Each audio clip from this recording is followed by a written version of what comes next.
Next topic देखिए LCR circuit या LCR series circuit बोल सकते हो। अब L, C और R तीनों सीरीज़ में लग गए ऑल्टरनेटिंग EMF सोर्स के साथ। इसका वोल्टेज VL है, इसका कैपेसिटर का VC और R का क्या है VR हो गया वोल्टेज जो है।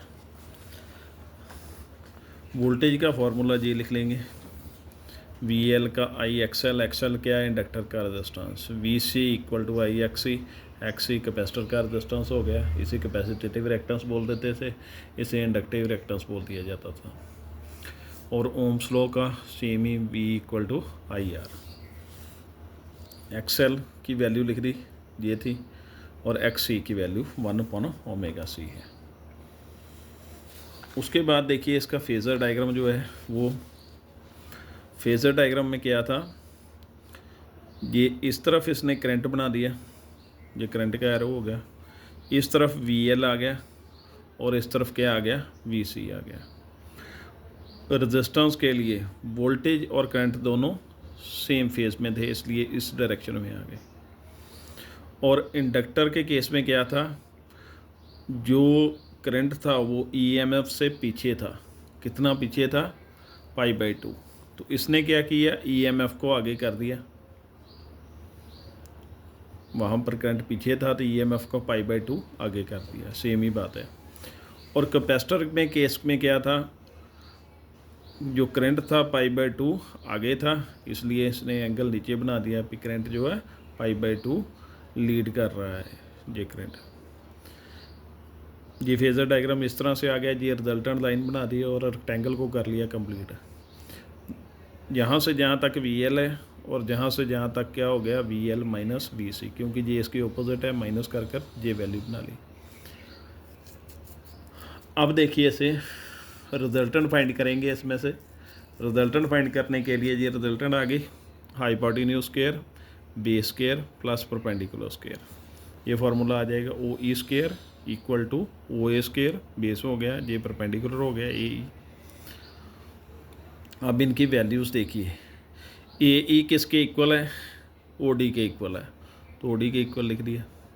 अब इनकी वैल्यूज़ डाल दो, OA की वैल्यू क्या है VR, तो VR लिख दी। OD की वैल्यू देखिए क्या है, OD की वैल्यू ये है कि VL माइनस VC, वो डाल दी।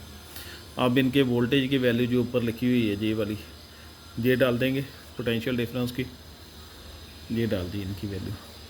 अब इनमें से क्या आ जाएगा, I² कॉमन आ जाएगा, स्क्वायर रूट के साथ कैंसिल हो जाएगा और I बाहर लिख लिया जाएगा।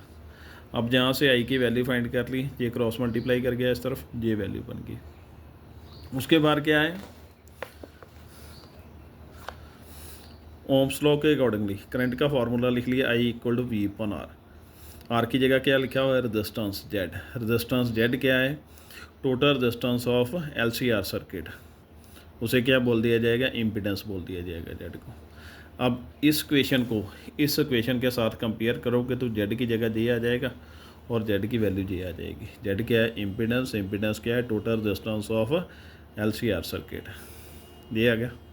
XL की वैल्यू आपको बताई गई थी ये, और XC की वैल्यू ये है 1/ωc, वो डाल दी जहाँ पे। ये इम्पीडेंस का रिलेशन फाइंड करना था, ये इम्पीडेंस का रिलेशन जो है वो हमारे पास आ गया। उसके बाद tan phi की वैल्यू, tan phi क्यों पता करेंगे, इसके डायरेक्शन जो है वो पता करेंगे। डायरेक्शन पता करने के लिए tan phi किसके इक्वल होता है, परपेंडिकुलर अपॉन बेस। परपेंडिकुलर की यही वैल्यू आ जाएगी, ये इसके सामने इक्वल होगा, और बेस की ये वैल्यू आ जाएगी VR, ये आ गई वैल्यू। अब VL और VC और VR की वैल्यू ये वाली वैल्यूज़ जो है वो पुट कर देंगे। यहाँ पे पुट करने के बाद I कॉमन, और I के साथ I कैंसिल हो जाएगा, ऊपर से भी I आएगा, नीचे से भी I के साथ I के हो जाएगा कैंसिल। तो tan phi की वैल्यू ये बन जाएगी हमारे पास। XL की वैल्यू पुट करना चाहते हो तो ωL है, X की वैल्यू पुट करना चाहते हो तो 1/ωc है, ये वाली जहाँ से आ जाएगी वैल्यू, ये बन गया। ये इसकी डायरेक्शन जो है ये बता देगा।